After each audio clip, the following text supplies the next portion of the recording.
April 8ஆம் தேதி நடந்த ஒரு சூரிய கிரகணம். சூரிய கிரகணம் வருஷத்துல 2 தடவை அல்லது 2 வருஷத்துல 4 தடவை கூட 5 தடவை கூட என்ன செய்யும், வரும்.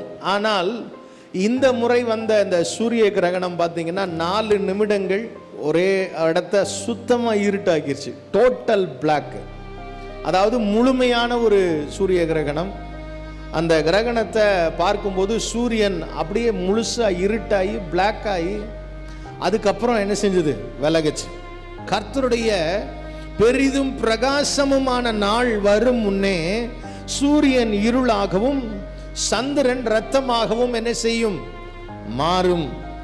சூரியனிலும் சந்திரனிலும் நட்சத்திரங்களிலும் அடையாளங்கள் தோன்றும் என்று சொல்லி ஆண்டவர் சொன்ன லூக்கா 21:25 யோவேல் 2:31 நிச்சயமாக நிறைவேறி இருக்கிறது என்று சொல்ல வேண்டும்.